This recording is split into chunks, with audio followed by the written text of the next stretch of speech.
Vamos a dedicarnos a nuestro culto dominical y particularmente vamos a continuar con el estudio de la carta de Primera Juan, así que acompáñenme a Primera Juan,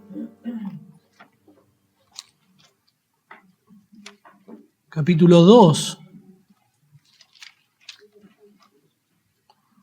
Vamos a estudiar esta mañana desde el versículo 12 al versículo 14. Cantábamos recién. Me guía Él, me guía Él. Con cuánto amor me guía Él. No abrigo dudas ni temor, pues me conduce el buen pastor. Precioso, ¿no? Pensaba en esta frase, no abrigo dudas ni temor. Esto es la experiencia común de la vida cristiana. Un creyente verdadero en ningún momento abriga dudas ni temor en su vida. ¿O es más bien una expresión de deseo? Cuando meditamos, cuando cantamos y meditamos en Jesús como nuestro buen pastor, se despejan todas las dudas, todo temor. La realidad es que los creyentes, cuando leemos y meditamos en lo que Dios demanda de un verdadero creyente, de lo que es un verdadero creyente y lo que no es un verdadero creyente, que es lo que vino haciendo Juan desde el capítulo 1, versículo 1 hasta el capítulo 2, versículo 11, y cuando vemos todo lo que Dios demanda de un verdadero cristiano, y vemos nuestra conducta y vemos nuestra vida, puede que nos llenemos de dudas, puede que nos llenemos de temores, que esa certeza de salvación no esté tan firme, tan fortalecida como nos gustaría. Y Juan, el apóstol Juan, de una forma preciosa, él no quiere que los verdaderos creyentes estén dudando de su salvación. Por medio de estos versículos, Juan de alguna forma quiere confirmarles a los cristianos que realmente son cristianos, que no tendrían que tener dudas, no por sus obras, por lo que han hecho, sino por lo que Dios ha hecho en ellos, al observar cuáles son las cosas que Dios ha obrado en sus vidas, cuáles son las verdades que han operado de tal forma que están seguros en los brazos de Dios. Por eso he titulado el sermón de esta mañana, ¿cómo hago crecer mi certeza de salvación? Leamos el texto, 1 Juan capítulo 2, versículo 12 al 14, y presta atención, hermano, en las repeticiones. Es un pasaje un poco intrincado, un poco curioso, como escribe Juan. Hay varias repeticiones y vamos a prestar atención a los verbos en nuestro estudio. Dice así: os escribo vosotros, hijitos, porque vuestros pecados os han sido perdonados por su nombre. Os escribo vosotros, padres, porque conocéis al que es desde el principio. Os escribo vosotros, jóvenes, porque habéis vencido al maligno. Os escribo vosotros, hijitos, porque habéis conocido al Padre. Os he escrito a vosotros, padres, porque habéis conocido al que es desde el principio. Os he escrito a vosotros, jóvenes, porque sois fuertes y la palabra de Dios permanece en vosotros y habéis vencido al maligno. Es curioso como escribe Juan, ¿no? ¿No le parece? No es la narrativa común que vemos en el Nuevo Testamento, no es la narrativa, no es la estructura, no es la forma en la que viene escribiendo Juan. De alguna forma Juan cambia la forma de escribir aquí en estos versículos solamente y su forma de escribir es más parecida a la poesía hebrea. Hay un montón de paralelismos y van repitiendo y van aportando mayor información. Hay un énfasis totalmente intencional. Hay 3 repeticiones. Hay repeticiones en cuanto a los hijos, en cuanto a los padres, en cuanto a los jóvenes. 6 veces repite os escribo, os he escrito.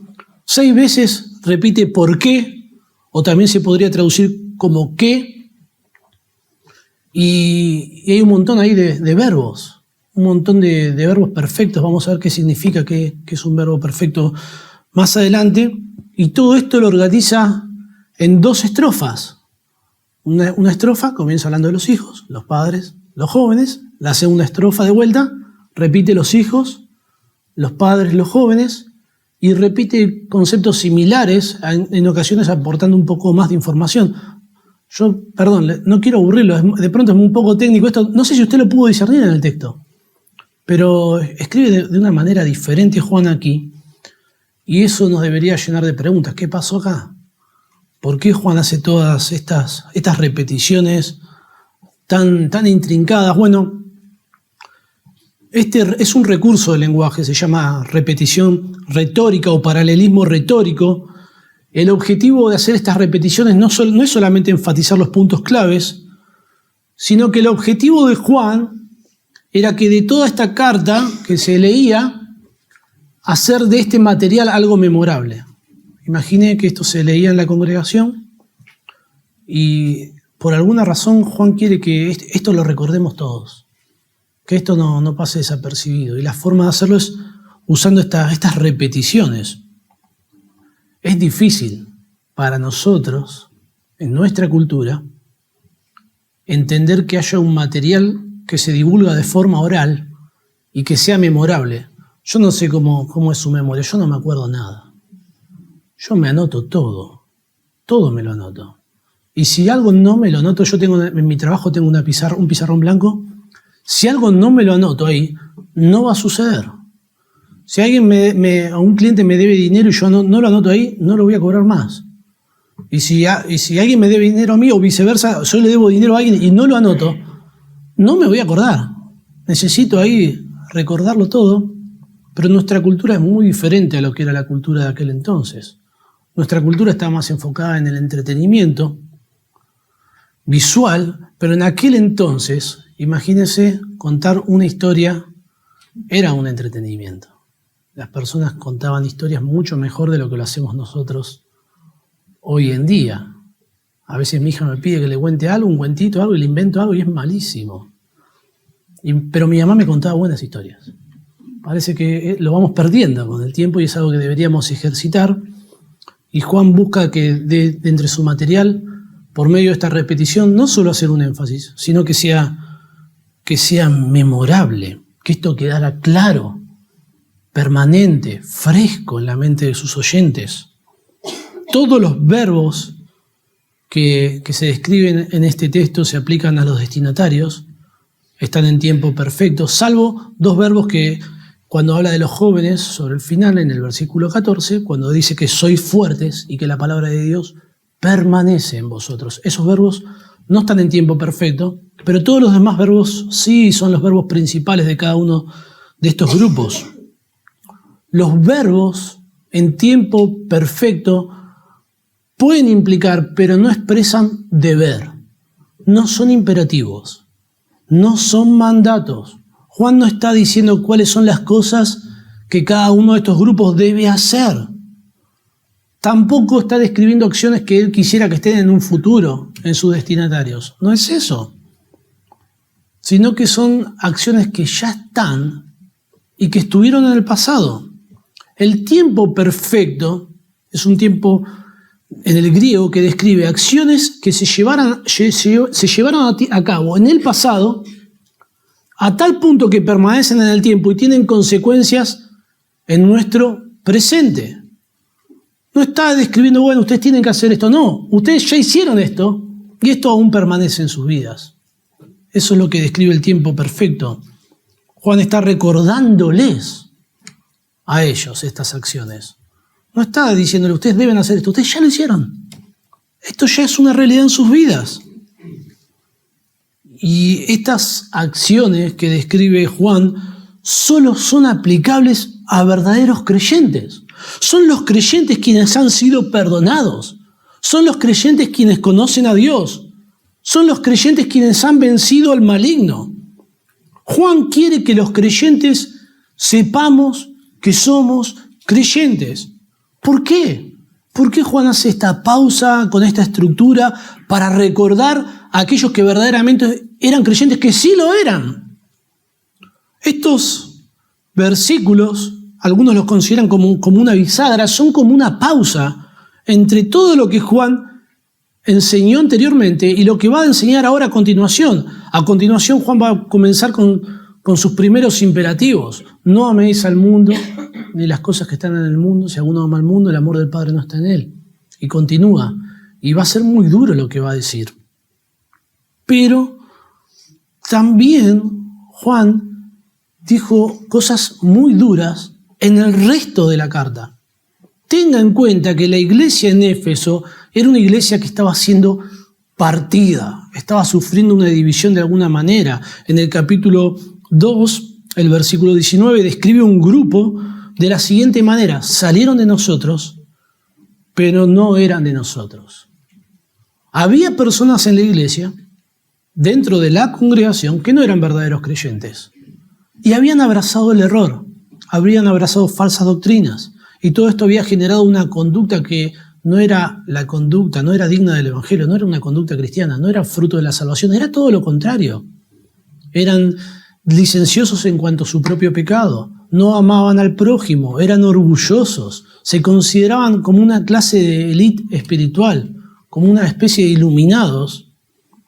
Y Juan los expone. Se ve que de alguna forma este grupo, aunque salió de la iglesia todavía había algunas personas con dudas, quizás había algunas personas que aún eran incrédulos, que aún estaban abrazando algunas de estas verdades, o también probablemente este grupo que salió de la iglesia tenía aún alguna influencia dentro de la congregación. Y Juan dice cosas muy duras. Dice, por ejemplo, lo siguiente, yo se lo busco, hermano. Capítulo 1, versículo 6.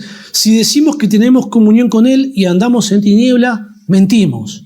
Versículo 8. Si decimos que no tenemos pecado, nos engañamos a nosotros mismos.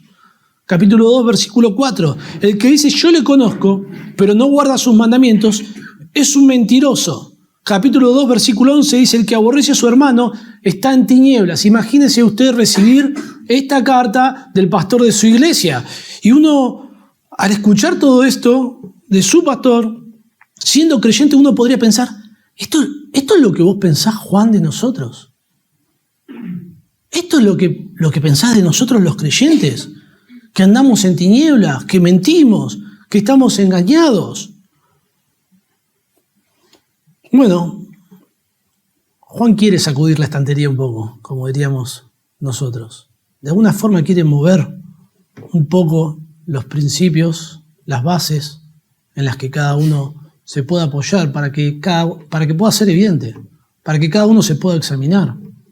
Pero Juan no quiere sacudirla, no está queriendo patear el tablero. Juan quiere sacudir la estantería un poco para que sea evidente si hay alguien que no es un creyente, que es un convencido más que un convertido, pero no quiere que los creyentes estén dudando de su salvación. Juan no quiere que los verdaderos convertidos estén ahí dubitativos, temerosos, sin certeza. Entonces escribe estos preciosos versículos para recordarles a los hermanos creyentes en la iglesia en Éfeso que hay verdades que alimentan nuestra certeza de salvación. Y aunque les recuerda estas verdades, de alguna forma nosotros también deberíamos hacer lo mismo. Deberíamos recordar estas verdades para ser confirmados, para fortalecer nuestra certeza de que somos hijos de Dios. Juan describe grupos. Para lograr este impacto en su audiencia, describe 3 grupos, aunque vamos a ver que en realidad Juan se refiere a 4 grupos. Por un lado habla de los hijitos, luego habla de los niños, vamos a ver. La segunda repetición se podría traducir como niños, así lo traduce la Biblia de las Américas. Luego habla de los padres y repite a los jóvenes. Y está usted ahí sentado, abuelo, o abuela, o madre, o jovencita, y dice, ¿qué pasa con nosotros? ¿Acaso Juan se olvidó de ciertos grupos de la iglesia? ¿Acaso Juan está dirigiéndose solamente a cierta parte específica de la congregación? Bueno, no es así.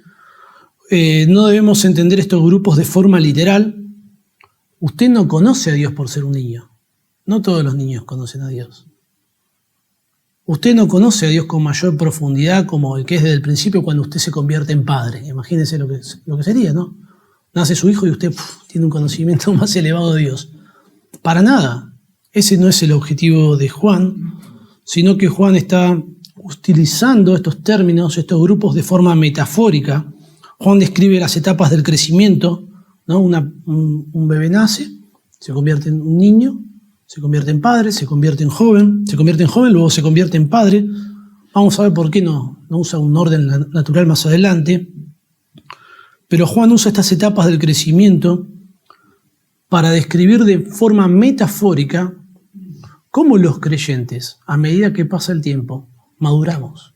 Deberíamos madurar, deberíamos crecer, deberíamos aumentar nuestros recursos para alimentar nuestra certeza de salvación.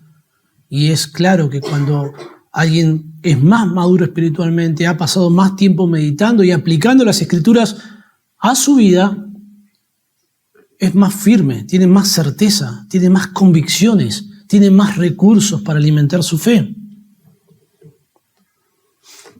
Bueno, esto está muy conectado con uno de los propósitos principales por los cuales Juan les escribe a sus destinatarios. Recuerdan en capítulo 5, versículo 13, estas cosas os escribo a vosotros que creéis en el nombre del Hijo de Dios, para que sepáis que tenéis vida eterna. Dios, por medio de Juan, utiliza su palabra y quiere que los creyentes sepamos que tenemos vida eterna, que tengamos esta firme convicción. Le invito, hermano, que podamos observar cuáles son estas verdades que fortalecen, que alimentan nuestra certeza de salvación. ¿Cuáles son esas verdades? En primer lugar, en el versículo 12 vamos a ver, hermanos, que todos los creyentes y cada uno de ellos, indistintivamente de nuestra madurez, todos hemos sido perdonados. Os escribo a vosotros, hijitos, porque vuestros pecados os han sido perdonados por su nombre. Desde el recién convertido, desde aquella persona que hoy abrazó el Evangelio por primera vez, hasta el creyente más antiguo entre nosotros, no dejan de alimentar su certeza de salvación con la gran verdad fundamental que todos nuestros pecados han sido perdonados. Los pecados pasados, los pecados que cometimos antes de nuestro momento de conversión, los pecados que hemos cometido en nuestro momento de conversión hasta ahora y los que cometeremos en el futuro, todos han sido perdonados en el pasado, gracias a la obra perfecta y completa de nuestro Señor Jesucristo en la cruz, muriendo por nuestros pecados, satisfaciendo las demandas perfectas de Dios y obteniendo salvación eterna para todos los creyentes. Amén. Es precioso, es un alimento para el alma leer todo esto. Todos los creyentes, los destinatarios para esta gran verdad son descritos como los hijitos. La palabra griega que utiliza Juan para describir este grupo es la palabra teknion. No solo describe niños pequeños, es un diminutivo de teknon, que es la palabra para un hijo. No solo describe niños pequeños, sino que tiene un sentido mucho más amplio. Es el sentido de descendencia, descendientes. Es la forma en la que un padre, de una forma muy amorosa, de una forma muy cariñosa, se dirige a todos sus hijos. Desde el más chiquitito, del bebito hasta el hijo más grandote que tenga. Todos son hijitos. No tiene que ver con la edad, sino con sus descendientes. Jesucristo llamó a sus discípulos en Juan 13:33 de esta forma: hijitos. Pero no lo hizo en cualquier momento. No lo hizo en cualquier momento. Sino que primero manda a Judas a que salga. Lo manda a hacer compras. Y una vez que sale Judas para hacer las compras, que no era hijo de Dios, se dirige a sus discípulos. Hijitos. Los creyentes. Los verdaderos creyentes. Juan se dirige a sus destinatarios como hijitos en 7 ocasiones durante toda la carta y siempre lo hace aplicando verdades a los creyentes verdaderos. Por ejemplo, 1 Juan 4:4 dice: hijitos, vosotros sois de Dios. Somos la descendencia de Dios. Y esto es lo que subraya esta palabra, la descendencia de Dios. Maduros o inmaduros, con muchos o pocos años como creyentes. Si usted es un creyente, usted forma parte de la familia de Dios. No son todos los seres humanos hijos de Dios. No lo son. Suena lindo decir que todos somos hijos de Dios, pero no es. Eso es falso. Eso no es así. Jesús dijo, vosotros sois de vuestro padre el diablo y los deseos de vuestro padre queréis hacer. No todos somos hijos de Dios, todos somos criaturas de Dios. Todos somos creación de Dios, somos creados por Dios. Pero solamente los que recibieron a Cristo, los que le aceptaron, los que creyeron en Él, tienen la potestad de ser hechos hijos de Dios. El día que vinimos a Cristo por la fe fuimos convertidos en hijos de Dios. Esto que dice Juan acá, si usted es un creyente, es para usted. Sea un niño espiritual, un joven espiritual, un padre espiritual, una madre espiritual.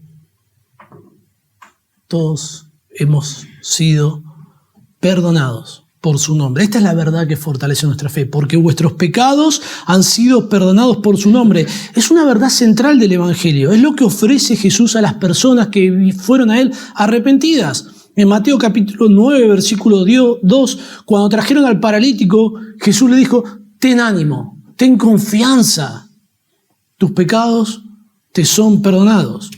En Lucas capítulo 7, versículo 48, una prostituta unge los pies de Jesús con un costoso perfume delante de invitados que estaban ahí. Y Jesús le dice, tus pecados te son perdonados. Al final del Evangelio de Mateo, antes de ascender al cielo, el Señor Jesucristo les dice en Mateo 24, 47, que se predicase en su nombre el arrepentimiento y el perdón de pecados en todas las naciones, comenzando en Jerusalén. Y eso fue lo que hicieron los discípulos. Eso fue lo que predicaron los discípulos. Llegamos a Hechos capítulo 5, versículo 31. Pedro predica y dice, a hablando de Jesucristo, Dios ha exaltado con su diestra por príncipe y salvador para dar a Israel arrepentimiento y perdón de pecados. Cuando Pedro más adelante visita a Cornelio, gentil, en el capítulo 10, versículo 43, dice, de Jesucristo dan testimonio todos los profetas que todos los que en él creyesen recibirán, ¿qué cosa? Perdón de pecados por su nombre. Dios salva al apóstol Pablo, lo escoge como apóstol. ¿Y qué predica Pablo? Efesios capítulo 1, versículo 17, en quien tenemos redención por su sangre. El perdón de pecados según las riquezas de su gracia. Ese es el Evangelio. Si usted oye a alguien predicar el Evangelio y no habla de pecados, no habla de arrepentimiento, no habla de perdón de pecados, eso no es el Evangelio. Eso no es el Evangelio que predicó Jesucristo, que predicaron los discípulos. Eso es otra cosa. Usted no puede tener un verdadero encuentro con Jesucristo sin hallar en Él perdón de pecados. Jesucristo no vino a este mundo para ofrecer sanidad, prosperidad o éxito o cualquier otra cosa, sino que ofrece perdón de pecados, porque esta es la gran necesidad que todos los seres humanos tienen. Todos los seres humanos hemos sido condenados por nuestro pecado. Merecemos el castigo eterno. La salud o la falta de salud es algo pasajero, o la prosperidad o falta de ella. Finalmente, todos los seres humanos se presentarán ante Dios y solo aquellos disfrutarán de Él eternamente, aquellos que han sido o que han recibido perdón de pecados. Aquellos que puedan exclamar, mis pecados han sido perdonados por su nombre. Profundicemos un poco más esta verdad. Juan escribe, os han sido perdonados. Os han sido perdonados. Es una sola palabra, está en tiempo perfecto. Eso significa que es una acción que ocurrió en el pasado y que permanece a tal punto que tiene efectos en nuestra vida presente. Nuestros pecados no van a ser perdonados. Ni fueron perdonados solo los pecados pasados, sino que han sido perdonados todos los pecados de forma tal que esto tiene influencia permanente en nuestra vida que podemos exclamar que todos nuestros pecados os han sido perdonados. A tal punto ha sucedido el perdón de pecados para los creyentes que cuando leemos el Salmo 32:1 nos podemos unir en esa exclamación que dice: bienaventurado aquel varón, aquel cuya transgresión ha sido perdonada y cubierto su pecado. Y cualquier creyente puede decir: yo soy ese, yo soy bienaventurado, yo soy perdonado, yo estoy seguro en sus brazos. Lamentablemente, hay ocasiones que en lugar de mirar a Cristo, nos miramos a nosotros mismos.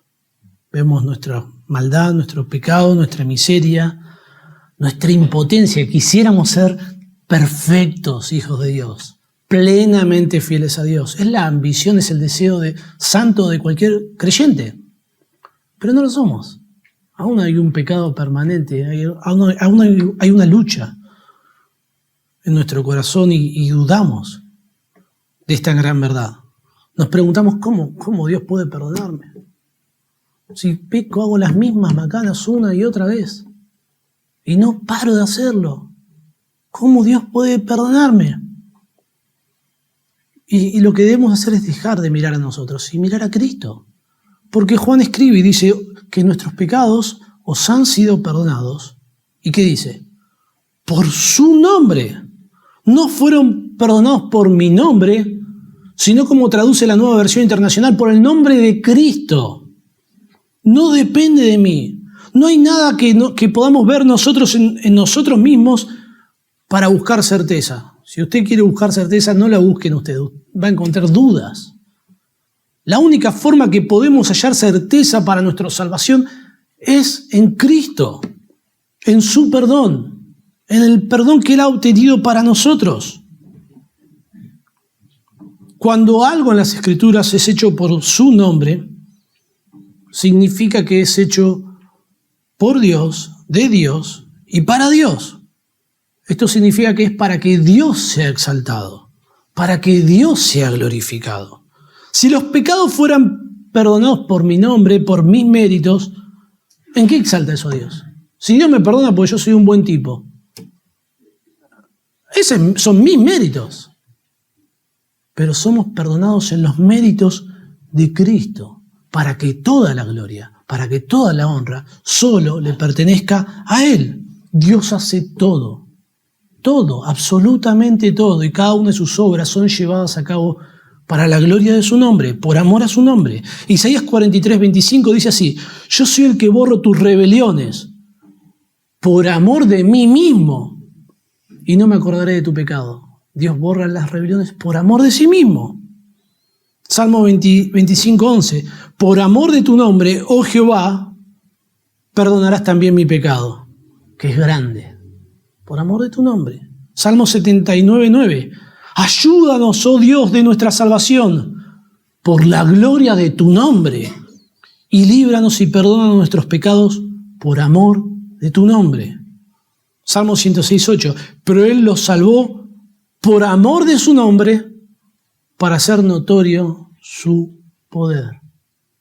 Comprender esta gran verdad, sin lugar a dudas, fortalece nuestra certeza de salvación. ¿O no? ¿O no es así? Es un deleite. Es aquí donde necesitamos venir cuando tenemos dudas y temores en cuanto a nuestra salvación. La segunda verdad que alimenta nuestra certeza de salvación,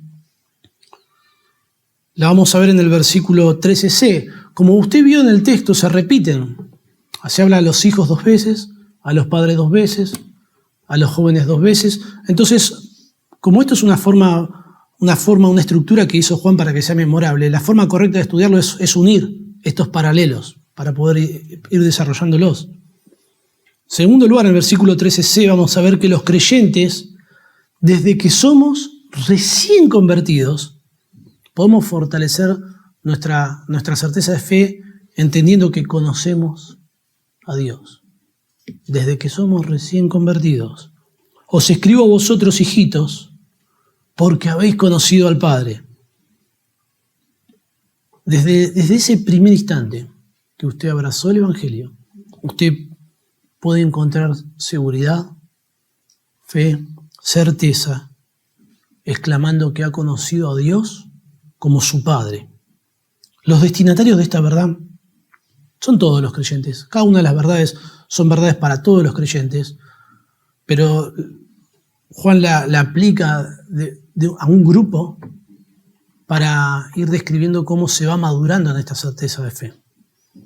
Especialmente los recién convertidos son quienes pueden buscar en este recurso certeza para su salvación.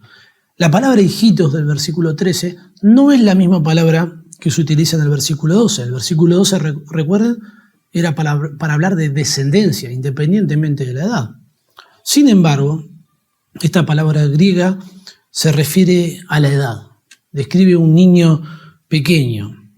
También se usa de forma afectiva, pero en el contexto se habla de jóvenes, de padres.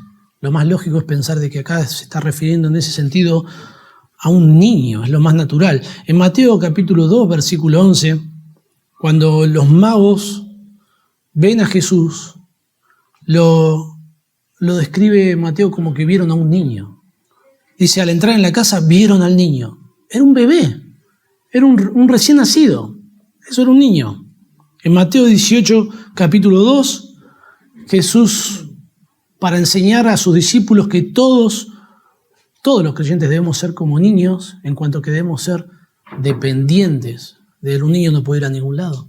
Entonces nosotros como niños necesitamos que Dios nos tome y nos lleve a la morada celestial, que Jesucristo nos lleve a la morada celestial. Y para enseñar esto se nos dice que Jesús llama a un niño, lo pone en el medio entre ellos, lo toma en su regazo y les enseña esta gran verdad.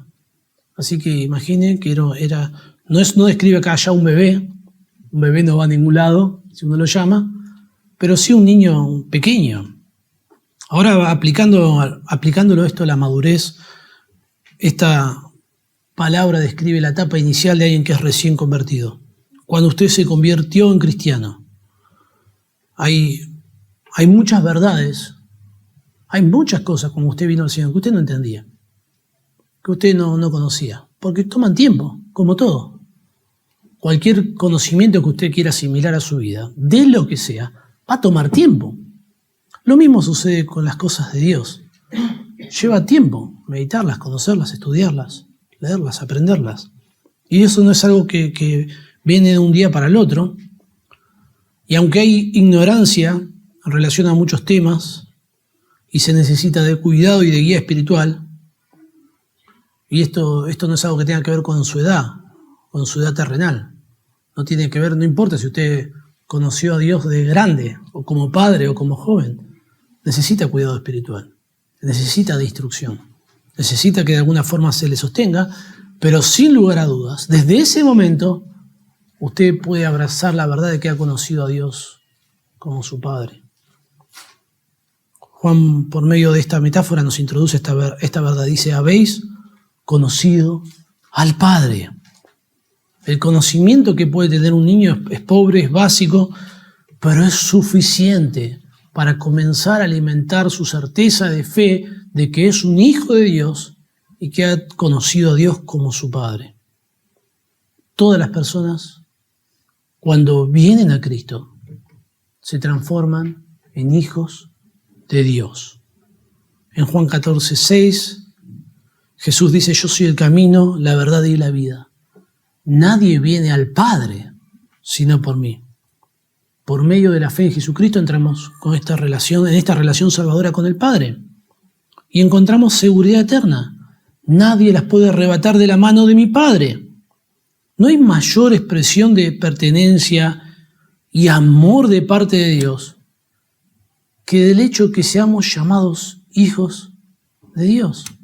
1 Juan capítulo 3, versículo 1, escribe Juan, mirad cuál amor nos ha dado el Padre para que seamos llamados hijos de Dios. Somos descendientes de Dios, pertenecemos a Él. Él es nuestro Padre. No hay forma que podamos perder esta relación, no hay forma que podamos salir de esta relación y eso nos brinda profunda certeza, nos brinda seguridad, nos brinda confianza. Somos los niños de Dios. El hecho de que al ser recién convertidos se nos identifique como niños subraya la necesidad de crecimiento, porque un niño necesita crecer, necesita alimentarse. Subraya la necesidad de cuidado, subraya la necesidad de dirección, de que necesitamos que alguien con más conocimiento de alguna forma nos instruya, nos guíe. Pero eso no quita que todos, absolutamente todos, podamos alimentar nuestra confianza, nuestra certeza de que somos creyentes por la gran verdad de que somos los niños de Dios, de que Dios es nuestro Padre, que conocimos a Dios como nuestro Padre, y esto es algo que es solamente para sus hijos. La tercera verdad que alimenta nuestra certeza de salvación es aplicada a los creyentes maduros en este texto, y nos enseña que los creyentes maduros tienen un conocimiento profundo de Dios. Vamos a unir el versículo 13, la primera parte, con la primera parte del versículo 14, dice así: Os escribo vosotros padres, porque habéis conocido al que es desde el principio.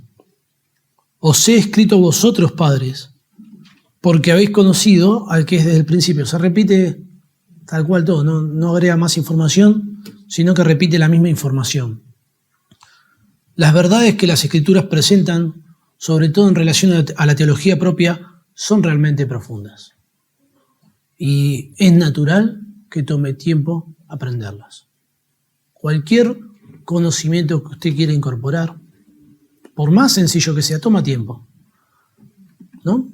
Claro, es mucho más fácil aprender a hacer una comida, de pronto, que aprender a construir una casa. Eso lleva mucho más tiempo.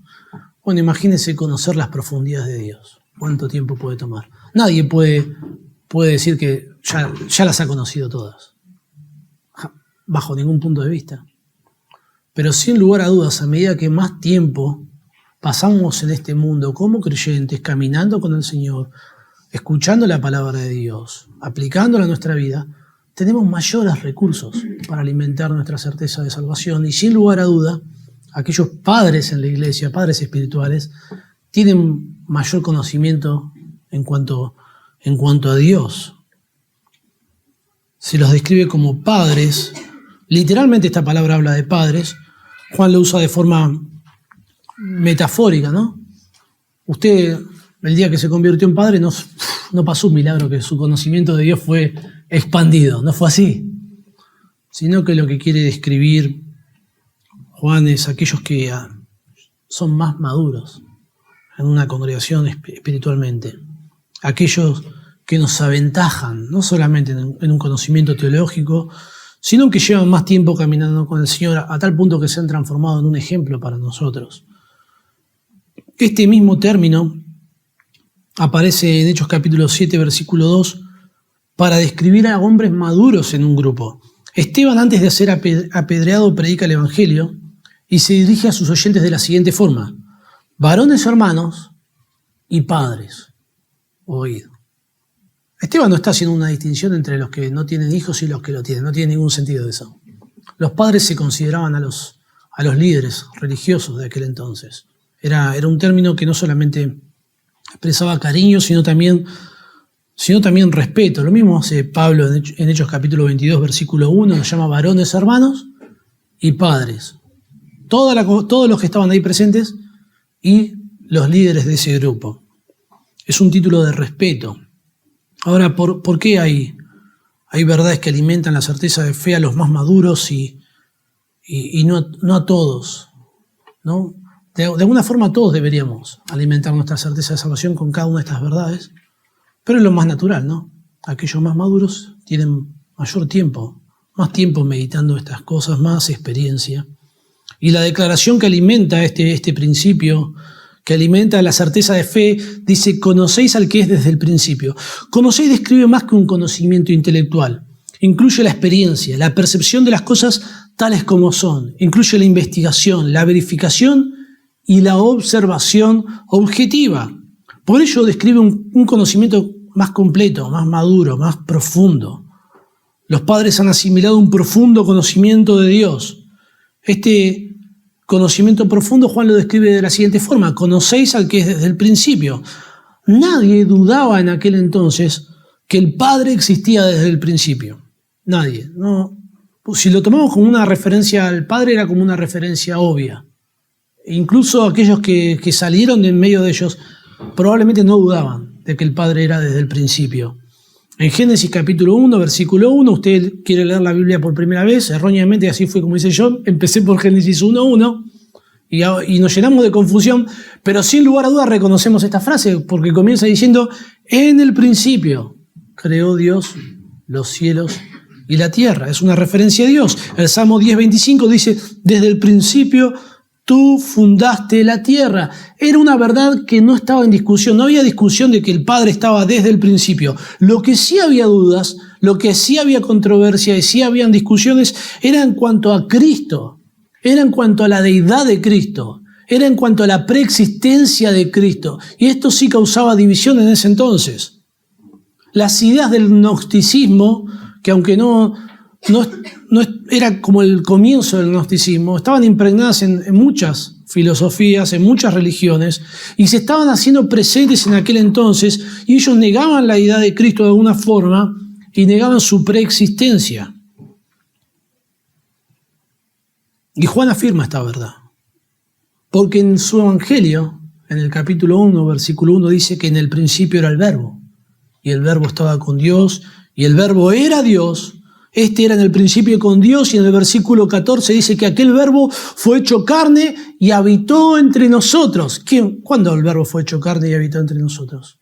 Si el Verbo estaba en el principio, si el Verbo era con Dios, si el Verbo no hay forma, Cristo es la respuesta. Cristo vivió entre nosotros, puso su tienda entre nosotros, habitó entre nosotros y vimos su gloria. Gloria como del unigénito del Padre, lleno de gracia y de verdad. Y esto era algo nuevo en ese entonces. Era nueva revelación. Era un misterio, nadie sabía esto, hasta que Dios lo reveló. Y cuando Juan comienza esta carta, hace referencia a esto de alguna forma. En el capítulo 1 de 1 Juan, versículo 2, dice, testificamos y os anunciamos la vida eterna, la cual estaba con el Padre, ya estaba con el Padre, en el principio, y se nos manifestó. Juan describe la deidad de Cristo a tal punto que negar a Cristo es negar al Padre. Todo aquel que niega al Hijo tampoco tiene al Padre. Me gusta mucho para fundamentar y aseverar esta verdad, sobre todo aquellas personas que no lo creen, hacer una lectura de Apocalipsis capítulo 1, versículo 8. Dice así, escribe así Juan más adelante, de Dios, yo soy el Alfa y el Omega, el principio y el fin.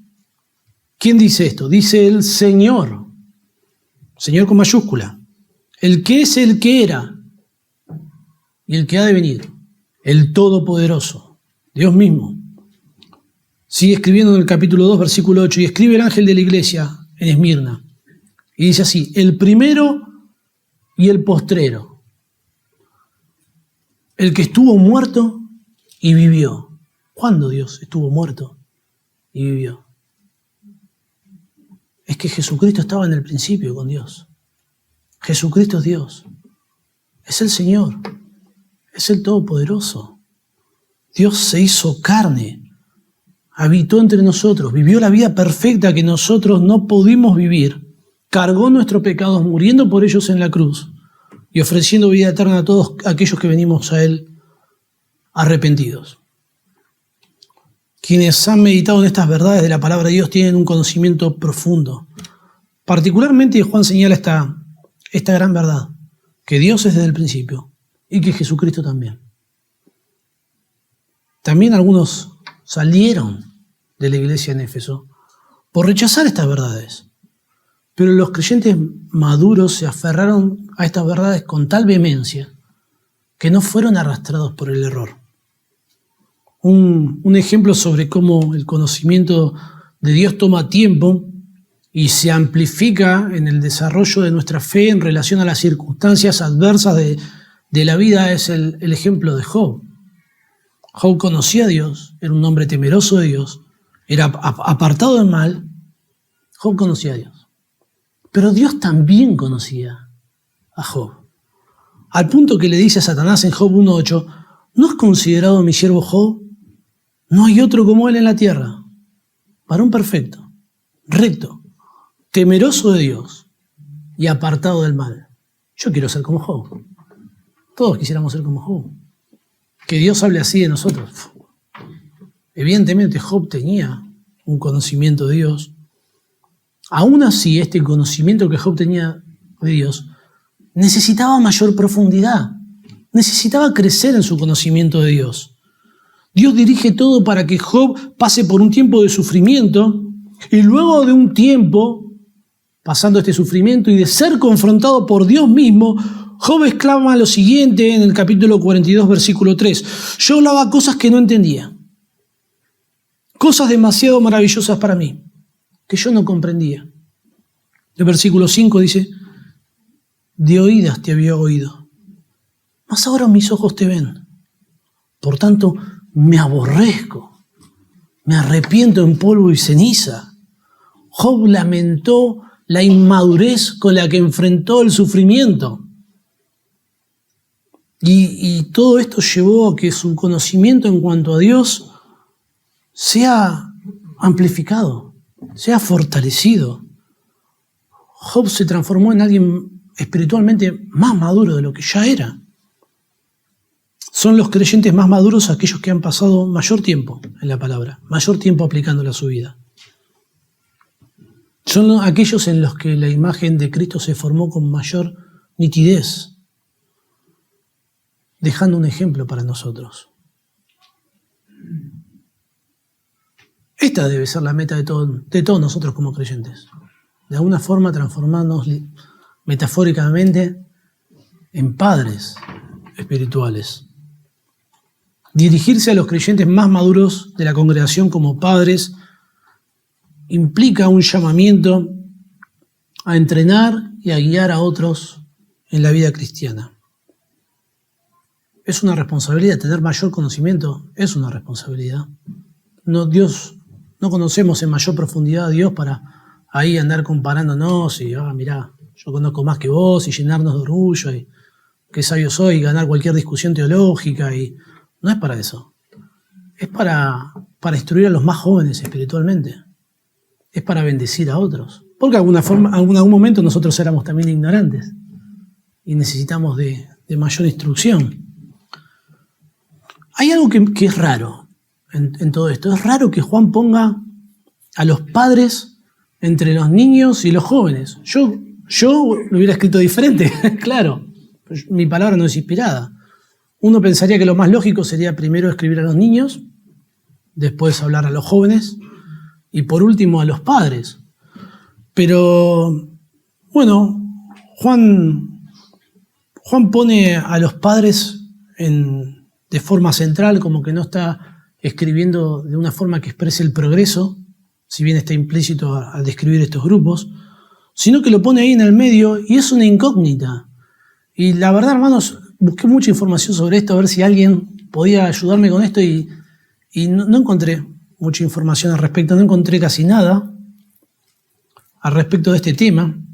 Solo puedo meditar y sugerir que son los creyentes más maduros los que deben estar ahí entre medio de toda la congregación. Deben estar ahí entre los niños y entre los jóvenes. No, es una apreciación mía, pero no lo escriba, no está escrito en piedra. No sé, probablemente Juan tenga este motivo, no lo sé. Pero sin lugar a dudas, es en los creyentes más maduros en donde debemos buscar consejo, guía, dirección.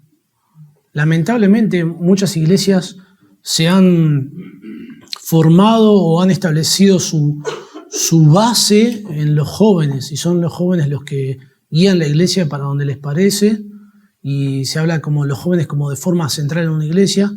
Bueno, es peligroso eso. Porque los jóvenes, cuando somos jóvenes, y necesitamos de instrucción, así que imagínense, aquellos que aún necesitan instrucción guiando a otros, ¿qué puede salir de bueno? Nada bueno. Es necesario que los hombres más maduros sean quienes nos ministren a los que conocemos menos del Señor, independientemente, ¿no?, de nuestro grado de madurez. Los padres tienen el deber de guiar a los niños y a los jóvenes a profundizar más en las verdades que alimentan nuestra certeza de salvación. No sé cómo lo ha experimentado usted, pero en mi experiencia, aquellos creyentes maduros son quienes menos dudan de su salvación, ¿no? Aquellos que más tiempo llevan caminando con el Señor, que más conocen de la palabra de Dios, que más tiempo llevan siendo fieles con Dios. No digo que no puedan tener alguna duda, pero son en quienes yo encuentro un ejemplo de mayor certeza para mi vida. Y claro, llevan más tiempo meditando en Dios, conociendo a Dios, aferrando a Dios. Su conocimiento de Dios es mucho más amplio que el mío. Los creyentes maduros tienen un conocimiento más profundo de Dios y a medida que crecemos en ese conocimiento profundo, más certeza va a haber en nuestra vida. La cuarta verdad que alimenta nuestra certeza de fe y la última es que comprender cuál ha sido la victoria sobre el maligno aumenta nuestra certeza de salvación. Dice así el versículo 13b. Segunda parte del versículo 13 y vamos a conectarlo con la segunda parte del versículo 14. Os escribo vosotros jóvenes porque habéis vencido al maligno. Versículo 14. Os he escrito a vosotros jóvenes porque sois fuertes, amplía un poco, nos da más información, sois fuertes y la palabra de Dios permanece en vosotros y concluye de la misma manera, y habéis vencido al maligno. Aquellos que están caminando hacia la madurez espiritual son caracterizados con un fuerte apego a la palabra de Dios, con una fortaleza espiritual. Y todo esto es consecuencia de una verdadera conversión, que Juan la describe en los términos, habéis vencido al maligno. Los destinatarios de esta gran verdad son los jóvenes. Es difícil precisar en qué edad se entraba en la juventud. En diferentes pueblos del mundo antiguo, la transición de la niñez a la juventud estaba asociada, más que a la edad, estaba asociada a hitos religiosos, hitos educativos, hitos culturales, más que a una edad específica. Para ser un joven usted debía adquirir ciertas habilidades que lo distinguían de un niño. Estas, por ejemplo, tenían que ver con tener el conocimiento necesario para participar de la vida religiosa en la sociedad en la que usted estaba. Y muchas veces ese era un hito que lo transformaba en un joven, pasaba de la niñez a la juventud. Otro de los hitos era cuando usted podía o había adquirido un oficio a tal punto que podía ser independiente en el desarrollo de ese oficio sin estar necesitando que alguien le esté instruyendo, le esté enseñando. Ya aprendió el oficio. Y ahí se transformaba en un joven. Ser independiente le permitía formar una familia, adquirir bienes, disponer de ellos y administrarlos. Nosotros pensamos en un joven, en nuestra cultura, alguien que tiene, 12 años y 18 años, de pronto es un jovencito, ¿no? Así como lo vemos. A veces vemos algunos jovencitos que de más edad, pero en nuestra cultura lo vemos de una forma diferente. Bueno, no era así en aquel entonces. En aquel entonces la juventud abarcaba muchos años más. Un ejemplo de esto, por ejemplo, Mateo capítulo 19, versículo 16 al 22, Jesús tiene un encuentro con un joven y este joven es descrito como el joven rico.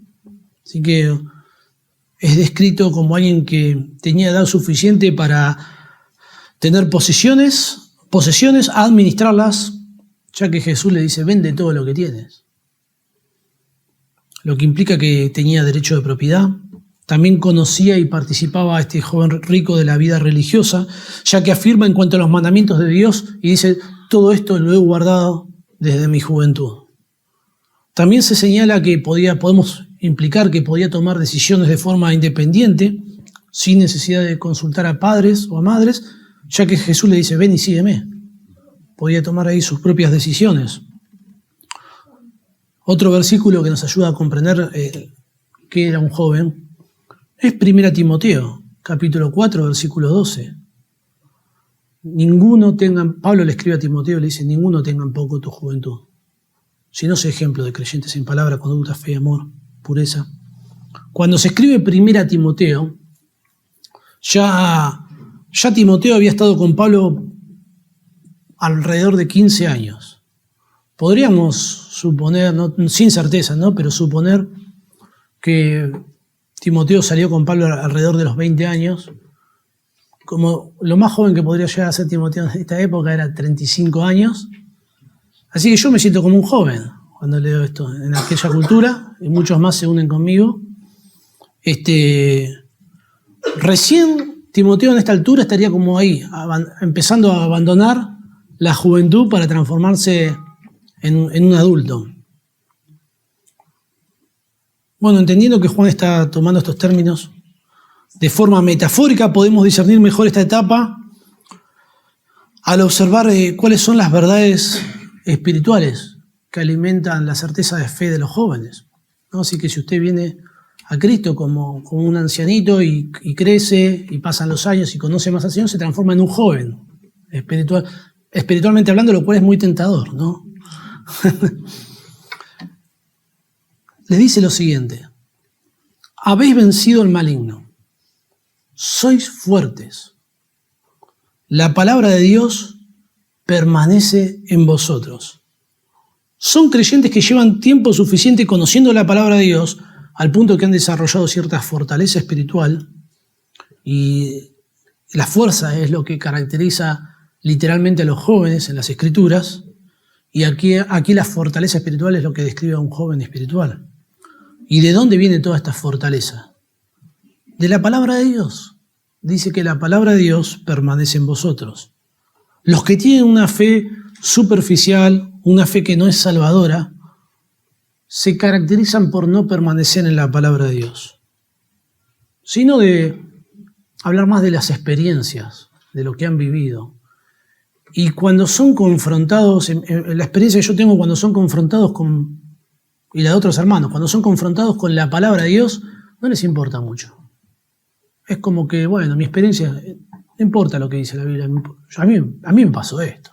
Y te lo reafirman, y no le importa ni nada de lo que vos le digas que tenga que ver con las Escrituras. Priorizan más sus experiencias personales, y eso es todo lo contrario a lo que hace un verdadero creyente. Un verdadero creyente no va a tener mucha consideración de sus experiencias personales, sino que se va a unir a las palabras de Pedro cuando dice que tenemos la palabra profética más segura. Es más segura la palabra de Dios. Va a considerar las enseñanzas de las Escrituras y se va a aferrar y va a permanecer en ellas. Juan escribe en 1 Juan: si decimos que no tenemos pecado, si nos engañamos a nosotros mismos, la verdad de Dios, la palabra de Dios, no está en nosotros. El que dice yo le conozco y no guardo sus mandamientos, el tal es mentiroso y la verdad no está en él. Hay un fuerte apego a la verdad de Dios y eso transforma nuestra vida. Eso nos da fortaleza. Dios obra por medio de su palabra en nuestra santificación. Las Escrituras dicen: santifícalos en tu verdad, tu palabra es verdad. Bueno, en aquel momento, como les mencioné anteriormente, la iglesia había sido partida, dividida. Personas salieron de la iglesia, fueron arrastradas por el error doctrinal en cuanto al pecado, en cuanto a Cristo. Toda esta desviación nos llevó a un error moral, ¿no? No se reconocían como pecadores, no amaban a su prójimo, pero los jóvenes espirituales no se desviaron, no se fueron atrás de ello, porque la palabra de Dios permanece en ellos. Se aferraron más a lo que enseña la palabra de Dios que a las cosas, a las falsedades, a las fábulas que decían los falsos maestros. Son las Escrituras las que no fortalecen a los creyentes. Dios nos fortalece por medio de las Escrituras. Salmo 119, versículo 11, el salmista dice: en mi corazón he guardado tus dichos para no pecar contra ti. La palabra de Dios nos trae fortaleza para vencer el pecado, para no caer en el pecado. Pero también la palabra de Dios nos trae fortaleza para no ser desviados tras el error. Efesios capítulo 4, versículo 14, Pablo escribe: para que ya no seamos niños fluctuantes, llevados por todo quiera de viento de doctrina, por estratagema de hombres que para engañar emplean con astucia las artimañas del error, sino que siguiendo ¿qué cosa? La verdad, en amor, crezcamos en todo aquel que es la cabeza, esto es Cristo. Todo esto que vimos aquí, en cuanto a que son fuertes, que la palabra de Dios permanece en ellos, no son las verdades que fortalecen nuestra certeza de salvación, porque tienen que ver con nuestras acciones, y es otro tiempo verbal el que está usando acá, no es el verbo principal, sino que son las características presentes en estos hermanos que son jóvenes espiritualmente hablando. La verdad que alimenta nuestra certeza de salvación, particularmente este grupo, se menciona cuando dice, habéis vencido al maligno. Ese es el verbo que está ahí en tiempo perfecto. Es una referencia a Satanás, así es como lo llama Pablo y también lo llama Juan en otras cartas, en otros escritos. Y suena como un poco pretencioso, ¿no? ¿Qué joven espiritual puede adjudicarse a haber vencido al maligno? Como que nadie. ¿Quién puede decir algo así? ¿Cómo es que estos jóvenes espirituales han vencido al maligno? Bueno, habéis vencido, fíjese que este es el verbo que se repite en 2 ocasiones, cuando se menciona a los jóvenes, y esto no significa que ya se ha vencido al maligno, o que ya se ha ganado la victoria, o sea que eso es algo que va a suceder más adelante, en un futuro, sino que es algo que ya sucedió en el pasado, algo que ellos no es algo que ellos tienen que hacer, ya lo hicieron, ya sucedió. Fue algo que aconteció en el pasado. Los creyentes aún estamos bajo ataques espirituales, ya que el diablo anda como león rugiente buscando a quien devorar. Pero lo que Juan describe acá no son las victorias que tenemos en nuestro presente contra los ataques del diablo, sino que es una victoria total, es una victoria completa. No tiene que ver con mis obras, no tiene que ver con mis hechos. No está describiendo una victoria como resultado de mis fuerzas. Porque una victoria como resultado de mis fuerzas, en lugar de alimentar mi certeza de salvación, la destruye. Ya que Dios escogió lo débil del mundo. Y el poder de Dios se perfecciona ¿dónde? En nuestra debilidad. Juan está describiendo aquella victoria que poseemos todos los creyentes en base a los méritos y al poder del Señor Jesucristo, quien por medio de su muerte y resurrección obtuvo una victoria final, total y completa sobre Satanás. En ese sentido, el autor de Hebreos escribe lo siguiente, en el capítulo 2, versículo 14, dice, así que por cuanto los hijos participaron de carne y sangre, él también, hablando de Cristo, participó de lo mismo para destruir por medio de la muerte al que tenía el imperio de la muerte. Esto es, al diablo. Y dice el versículo 15, y librar a todos los que por el temor de la muerte estaban durante toda la vida sujetos a servidumbre. Eso éramos nosotros. No se nos describe a nosotros como muy fuertes aquí, sino que es Cristo quien poderosamente destruyó al que tenía el imperio de la muerte. Colosenses capítulo 2, versículo 13 dice así, y a vosotros, los creyentes, fíjese cuándo sucedió esto, estando muertos en pecados, estando muertos, y en la incircuncisión de vuestra carne, os dio vida juntamente con él, perdonándoos todos los pecados, anulando el acta de los decretos que había contra nosotros, que nos era contraria, quitándola de medio y clavándola en la cruz, despojando a los principados y a las potestades, los exhibió públicamente, triunfando sobre ellos en la cruz. Esta victoria sobre el pecado, sobre Satanás, anulando la condenación que la ley tiene para con nosotros por nuestro pecado, fue obtenida a nuestro favor por Jesucristo, no cuando usted hizo su profesión de fe, no cuando usted vino a la iglesia, no cuando usted hizo la oración del pecador, sino cuando usted estaba muerto en sus delitos y pecados, usted no había hecho absolutamente nada y ahí operó la regeneración. Y claro, usted después tuvo fe, oró al Señor, el Señor le salvó y todo eso es un resultado de lo que Dios hizo. La salvación es del Señor. Dios toma la iniciativa, ejerce su poder, da vida a los muertos, nos une con Cristo, estamos unidos con Cristo a tal punto que las victorias de Cristo son nuestras victorias. Que su vida justa y perfecta es nuestra vida justa y perfecta. Es por eso que tenemos un perdón total, es por eso que podemos entrar al cielo con total libertad. Esto es un alimento para el alma. Hace poco, todos los argentinos disfrutamos del Mundial de Fútbol. Lo siento a aquellos hermanos que no son argentinos, pero lo han disfrutado junto con nosotros. Bueno, Lo que más escuchaba yo, una frase que se escucha mucho: ganamos la copa, ¿o no? Ganamos la tercera. ¿Qué ganaste? Vos no ganaste nada. No podés ir a jugar al fútbol ni con tus amigos una vez por semana. Y ganaste una copa. ¿Qué hiciste? Vos no hiciste nada. Pero sin embargo, claro, por el hecho de que somos argentinos, de que es la selección que nos representa, nos adjudicamos esa victoria. Pero nosotros no estábamos ahí pateando los penales junto con los jugadores, ni transpirando la camiseta. Estábamos sufriendo, sí, pero de otra manera. No, esa victoria no es atribuida de tal forma que no las podemos adjudicar nosotros.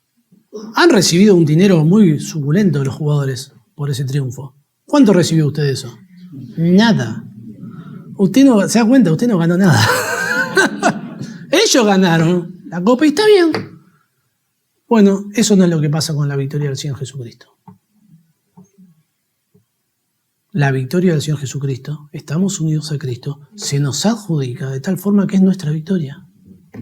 A tal punto que Juan les dice: habéis vencido al maligno.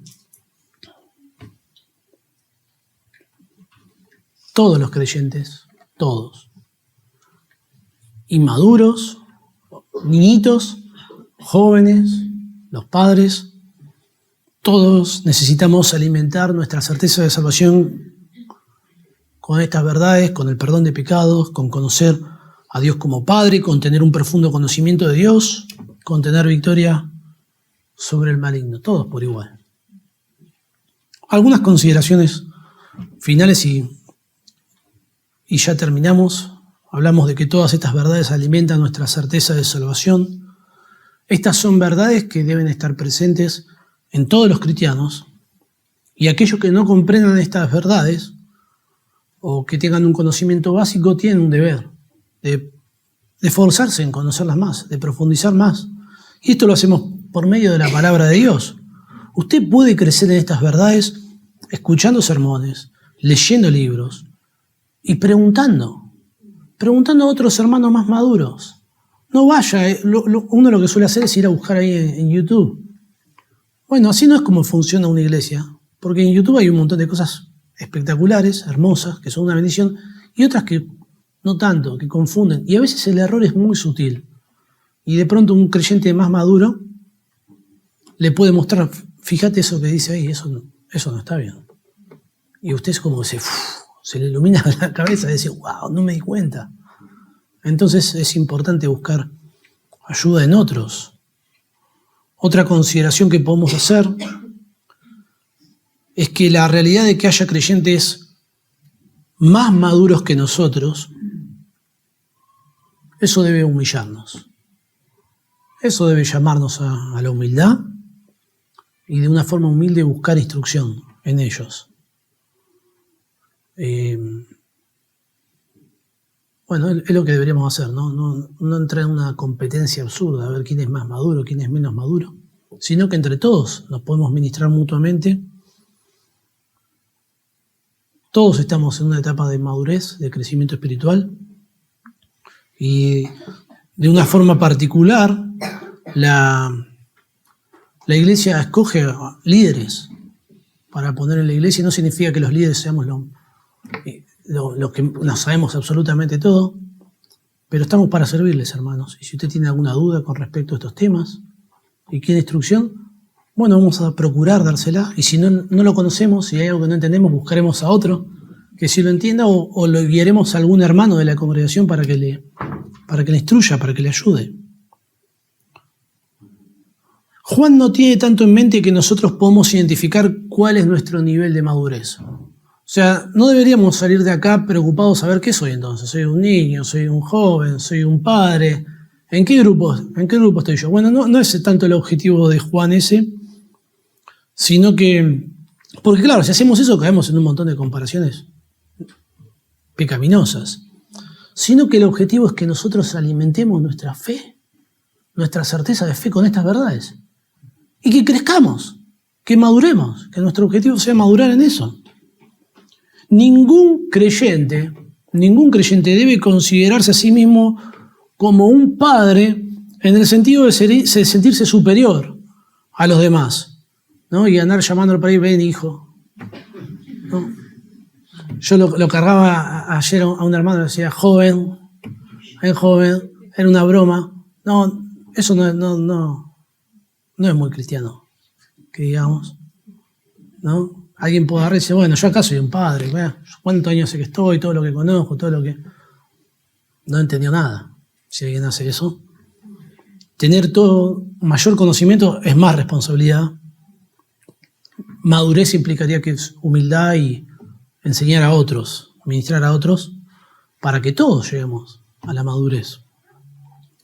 Si tenés dudas en cuanto a tu salvación, puede pasar dos cosas. O necesitas alimentar tu mente de las verdades espirituales que fortalecen la certeza de salvación, porque sos un creyente, lo que falta es que tu mente reciba más información, o puede que no seas un creyente, que aún no hayas comprendido el Evangelio, que no te hayas rendido a Él, por lo que necesitas ser convertido de parte de Dios, reconocer tu pecado, reconocer tu necesidad de salvación y rogarle a Cristo que te salve, que perdone tus pecados, que sea tu Señor, que sea tu Salvador. Y si ese es el caso, y te das cuenta de esta realidad en tu vida, busca ayuda, acércate a alguien, preguntá, para buscar en la palabra de Dios qué es lo que la palabra de Dios tiene para decirte a vos. Para terminar ya, hoy leí algo a la mañana y me parece pertinente y quisiera compartírselos como para cerrar. No sé si usted conoce un libro de oraciones puritanas, se llama El Valle de la Visión. Bueno, hay una oración que quisiera leérselas, dice así. Señor Jesús, dame un arrepentimiento más profundo, un horror del pecado, el pavor de aproximarme a Él. Ayúdame en mi debilidad a huir de Él y celosamente resolver que mi corazón será totalmente tuyo.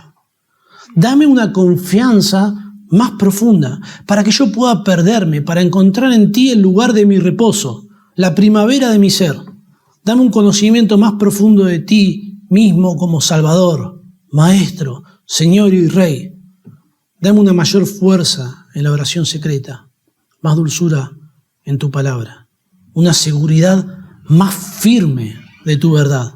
Dame una santidad más profunda en el hablar, en el pensar, en el actuar, y no me dejes buscar la virtud moral aparte de ti. Oremos.